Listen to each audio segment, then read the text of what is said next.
বোরুতো ইউনিভার্সের সবচেয়ে ডেঞ্জারাস আর next level ভিলেনের নাম নিলে কিন্তু শুরুতেই আসবে ইশিকি ওৎসুকি। এই একটা ক্যারেক্টার একাই নারুতো আর সাসকের প্রায় শেষ করে দিয়েছিল, আর ব্যাকগ্রাউন্ড থেকে পুরো কারা অর্গানাইজেশনকে পুতুলের মতো নাচিয়েছে। আজকে আমরা ডিটেলসে ডিকোড করব ইশিকি ওৎসুকির পুরো লাইফ স্টোরি, কিভাবে সে কাগুয়ার ধোকা খেয়ে সার্ভাইভ করলো, কিভাবে হাজার বছর লুকিয়ে থেকে গেম প্ল্যান সাজালো, আর লাস্টে কিভাবে তার পতন হলো।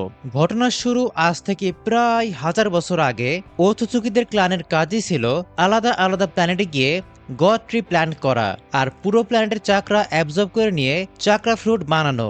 এই মিশনে ইশিকির সাথে পৃথিবীতে এসেছিল কাগুয়া। ক্লানের রুলস অনুযায়ী দুজনকে ট্রাভেল করার সময় লোয়ার র্যাঙ্কড মেম্বারকে গড ট্রির খোরাক বানিয়ে স্যাক্রিফাইস করতে হতো। তো সেই হিসেবে স্যাক্রিফাইস হওয়ার কথা ছিল কাগুয়ার, কিন্তু কাগুয়া মারাত্মক একটা চাল চেলে বসে। সে ইশিকিকে ব্যাকস্ট্যাপ করে, হুট করে অ্যাটাক করে ইশিকির লোয়ার বডি একদম উড়িয়ে দেয় আর তাকে মরার জন্য ফেলে রেখে চলে যায়। ইশিকি তখন মৃত্যুর মুখে।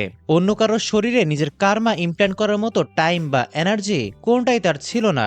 নিজেকে বাঁচাতে সে সুকুনা হিকুনা টেকনিক ইউজ করে নিজের সাইজ একদম আনুবীক্ষণিক করে ফেলে। ঠিক ওই টাইমে ওখান দিয়ে যাচ্ছিল জিগেন নামের এক সাধারণ সন্ন্যাসী। ইশিকি সুযোগ বুঝে জিগেনের কান দিয়ে ব্রেনে ঢুকে পড়ে। একটা প্যারাসাইটের মতো জিগেনের বডি থেকে নিউট্রিশন আর চাকরা খেয়ে সে বেঁচে থাকে।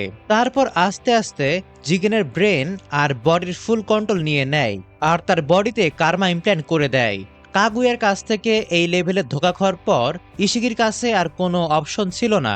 সে ডিসাইড করে জিগেনের বডি ইউজ করেই সে টেন টেলসকে স্যাক্রিফাইস করবে আর আবার নিজের ফর্মে ব্যাক করবে।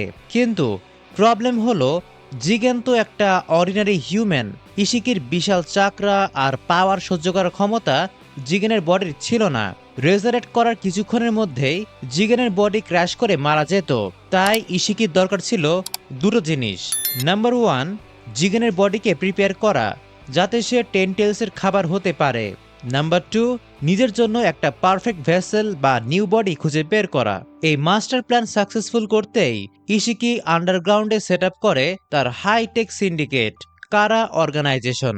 জিগেনকে সামনে রেখে ব্যাকস্টেজ থেকে সব কন্ট্রোল করত ইশিকি। চাকরা ফ্রুট থেকে আনলিমিটেড এনার্জি পাওয়ার লোভ দেখিয়ে পৃথিবীর সবচেয়ে ডেঞ্জারাস সায়েন্টিস্ট আর পাওয়ারফুল মেম্বারদের সে এক করে। তাদের গোল একটাই, পৃথিবীর সব লাইফ শেষ করে একটা বিশাল চাকরা ফ্রুট হারভেস্ট করা। অনেক খোঁজাখুঁজির পর ইশিকি নজর দেয় কাওকি নামের এক টর্চার ছেলের উপর। ডেলটা ব্লাড টেস্ট করে কনফার্ম করে যে কাওকি হলো তাদের পারফেক্ট ক্যান্ডিডেট। জিগেন তখন কাওকির অ্যাবিউজড বাপের কাছ থেকে অনেক টাকা দিয়ে কাওকিকে কিনে নেয়। এরপর শুরু হয় আসল ডার্ক চ্যাপ্টার। ইশিকি কাওকির ফেক গার্ডেন সেজে তাকে কাছে রাখে আর সায়েন্টিস্ট আমাডোর সাহায্যে তার উপর একের পর এক সায়েন্টিফিক মডিফিকেশন চালায়। আমাডো আর ইশিকি মিলে কাওকি সহ অনেক এতিম বাচ্চার উপর কার্মা ট্রান্সফার করার চরম এক্সপেরিমেন্ট চালায়। সেই ব্রুটাল এক্সপেরিমেন্টে প্রায় সব বাচ্চাই মারা যায়। সার্ভাইভ করে শুধু কাওকি, যার বডিতে সাকসেসফুলি কার্মা বসে যায় আর কোড পায় একটা ইনকমপ্লিট হোয়াইট কার্মা। কাওকিকে ভালো রাখার প্রমিস দিলেও ইশিকি তার সাথে কোনো মানুষের মতো বিহেভ করেনি। চলতো টর্চারের মতো ট্রেনিং। কাওকি কোনো কোয়েশ্চেন করলেই মায়ের। ইশিকি সবসময় কাওকির ব্রেন ওয়াশ করত, তোর নিজস্ব কোনো লাইফ নেই, you are just a container for me. আর অন্যদিকে কোডকে ইশিকি ট্রেন করে তার একদম ব্লাইন্ড ফলোয়ার হিসেবে। সব ঠিকই চলছিল, কিন্তু হুট করে কারার ভেতরে ঝামেলা পেকে ওঠে। ইশিকি যখন কাওকির প্রোগ্রেস জানতে চায়, আমাডো বলে ফেজ 3-তে পৌঁছেছে ঠিকই, কিন্তু ডেলটা ঢিলেমি করছে। ইশিকি তখন কাওকিকে ফিল্ড টেস্টে পাঠায়। ঠিক তখনই ভিক্টর এন্ট্রি মেরে অফার দেয় কাওকিকে তাদের নিউ স্টেল শিপে ট্রান্সফার করার, কিন্তু রহস্যজনকভাবে ওই শিপটা ক্র্যাশ করে আর কাওকি গায়েব হয়ে যায়। খবর পেয়ে ইশিকি কারার সব মেম্বারদের নিয়ে ইমার্জেন্সি মিটিং ডাকে।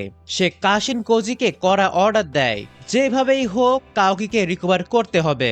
ডেলটা এই কাজে লেট হতে দেখে ইশিকির সামনে চিল্লাচিল্লি শুরু করে। ইশিকি তখন ডেলটাকেও মিশন পারমিশন দেয় আর কোজির সাথে কাজ করতে বলে, কিন্তু কোনোহাই গিয়ে 7th হোকাগে নারুতোর কাছে পিটুনি খেয়ে ডেল্টা ব্যাক করে। ফিরে এসে ডেল্টা কমপ্লেন করে কোজি ইচ্ছা করে কাউকে আনছিল না, বরং বরুতোর কার্মার উপর নজর রাখছিল। ইশিকি ডটগুলো কানেক্ট করে ফেলে। সে বুঝে যায় এর পেছনে নিশ্চিত মোমোশিকি ওতোচুকির হাত আছে। ইশিকি দেরি না করে নিজের সিক্রেট ডাইমেনশনে চলে যায়, যেখানে সে টেনটেলসকে লুকিয়ে রেখেছিল। সামনে ফাইট হতে পারে ভেবে সে কার্মা দিয়ে টেনটেলসের চাকরা টেনে নেয় আর ডাইরেক্ট টেলিপোর্ট হয়ে গিয়ে হাজির হয় নারুতোর ঘরে। নারুতোর ঘর থেকে কাউকে তুলে নেওয়ার টাইমে ইন্টারফেয়ার করে নারুটো। জিগেন তখন নারুতোকে একটা আলাদা ডাইমেনশনে আটকে ফেলার চেষ্টা করে, কিন্তু তখনই এন্ট্রি নেয় সাসকে উচিহা। শুরু হয় ওপি এক ফাইট। প্রথমে জিগেনের বডি দিয়ে নারুটো আর সাসকের কম্বো সামলাতে ইশিকির কষ্ট হচ্ছিল।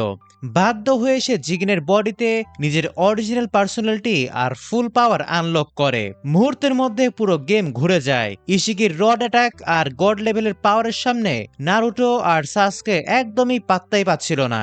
ইশিকি তার ব্ল্যাক রড দিয়ে নারুটো আর সাসকেকে গ্রাউন্ডে আটকে দেয়। সে রিভিল করে যে তারা যেখানে যুদ্ধ করছে সেটা আসলে একটা বিশাল কফিন।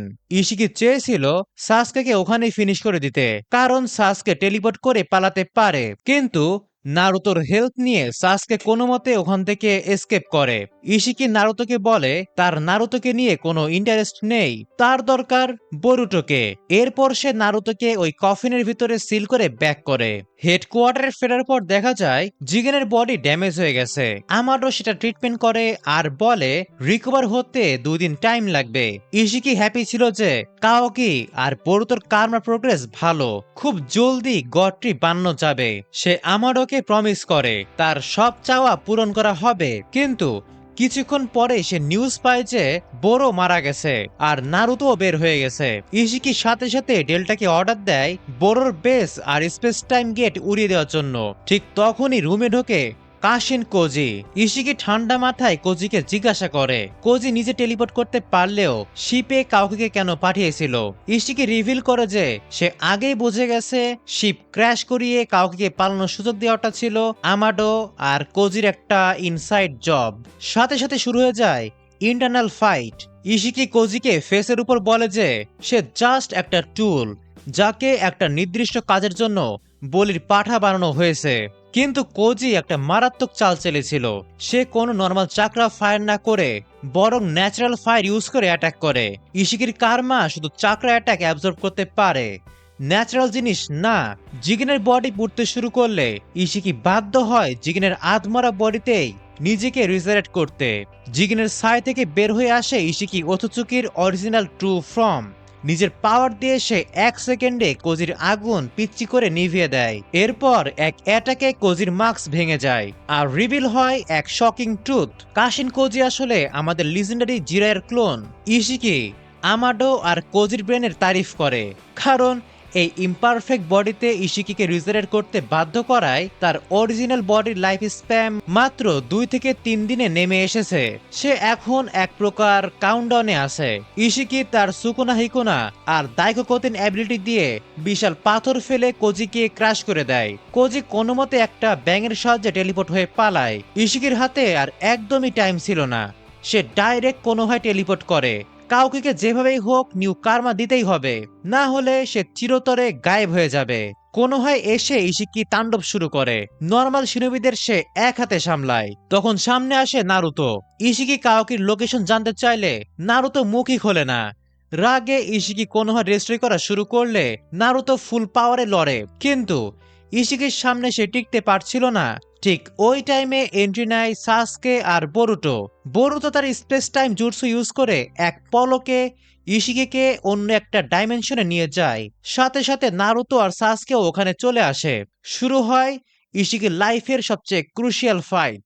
ফাইটের মধ্যে ইশিকি বড় বড় কিউব ফেলে নারুতো আর সাসকেকে আলাদা করে দেয়। সে সাসকেকে ধরে তার নিজের সোয়ার্ড দিয়ে ফিনিশ করতে যাচ্ছিল, ঠিক তখনই মাঠে চলে আসে বরুটো। ইশিকির হাত থেমে যায়। সে ভালো করে জানতো বরুটো হলো মোমোশিকির ভ্যাসেল। বরুটোকে জ্যান্ত রাখতে হবে যাতে টেনটেলসকে খাইয়ে গডটি বানানো যায়। বরুটো এই পয়েন্টটা ধরে নিজের গলায় কোনায় ধরে হুমকি দেয় যে সে নিজেকে শেষ করে দেবে, কিন্তু ইশিকি ব্রেন ইউজ করে 1 সেকেন্ডে বোরুতোর কোনায় ছোট করে তার হাত পা ভেঙে আটকে ফেলে। সব আশা যখন শেষ, ঠিক তখনই নারুতো আনলক করে তার লাইফের সবচেয়ে বড় আর মারাত্মক ফর্ম, ব্যারিয়ান মোড। কুরামার ফুল এনার্জি ইউজ করে নারুতো গড লেভেল ফর্মে চলে যায়। ইশিকি কিছু বুঝে ওঠার আগেই নারুতোর স্পিড আর হিটের সামনে ছিটকে পড়তে থাকে। তবে এই মোডের আসল পাওয়ার ফিজিক্যাল ড্যামেজ ছিল না। ব্যারিয়ান মোডের প্রতিটা টাচ ইশিকির অলরেডি কমে যাওয়া আয়ুকে টান মেরে কমিয়ে দিচ্ছিল। মাত্র কয়েক মিনিটের ফাইটে ইশিকির লাইফ স্টেম কমে দাঁড়ায় মাত্র 20 সেকেন্ডে। মৃত্যুর সামনে দেখে ইশিকি পাগল হয়ে যায়। সে নারুতোর কৃত্রিম হাতের ভিতরে থাকা কাওকির চাকরা ট্র্যাক করে ফেলে আর স্পেস টাইম দিয়ে কাওকিকে টেনে এনে ফেলে। কাওকি পালানোর চেষ্টা করলে ইশিকি নারুতোকে মারা থ্রেট দেয়। বাধ্য হয়ে কাওকি সামনে আসে আর নারুতো সেখানে নিনজুৎসু দিয়ে লড়ার নাটক করে।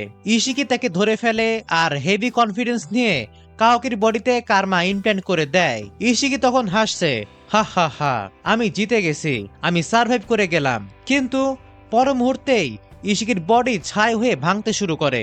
ইশিকির হাসি গায়েব হয়ে যায়। সে দেখে তার সামনে থেকে কাওকি আসলে একটা শ্যাডো ক্লোন। কাওকি তাকে সিম্পল শিনোবি ট্রিক দিয়েই বাস দিয়েছে। ইশিকির 20 সেকেন্ডের টাইম শেষ হয়ে যায় আর চিল্লাতে চিল্লাতে সে ছাই হয়ে বাতাসে মিলিয়ে যায়। বডি শেষ হলেও ইশিকির সোল পুরোপুরি যায়নি। কোডের বডিতে থাকা হোয়াইট কার্মার মাধ্যমে ইশিকির আত্মা কোডের সামনে আসে। ইশিকি কোডকে তার লাস্ট আদেশে বলে বোরুটো বা কাওকিকে টেনটেলসকে খাইয়ে ঘরটি বানাতে আর ওই চাকরার ফ্রুট খেয়ে নিজেকে ওটসুকি গডে কনভার্ট করতে। কোড ইশিকির কথা মেনে নেয় আর রিভেঞ্জ নেওয়ার জন্য প্লেয়ারদের নাম জেনে নেয়। ইশিকি নারুতো, সাসকে, কাওকি আর বোরুতোর নাম বলে গায়েব হয়ে যায়। তো এই ছিল ওটসুকি ক্ল্যানের অন্যতম স্ট্রং আর মেইন ভিলেন ইশিকি ওটসুকির ফুল লাইফ স্টোরি। ইশিকির এই মাস্টার প্ল্যান আর লাস্টে কাওকির শ্যাডো ক্লোন ট্রিক দিয়ে তাকে হারানো কোন পার্টটা তোমার কাছে সবচেয়ে সেরা লেগেছে কমেন্টে জানাও। দেখা হচ্ছে পরের ভিডিওতে। Subscribe if you are an anime lover. See you in the next one and tata.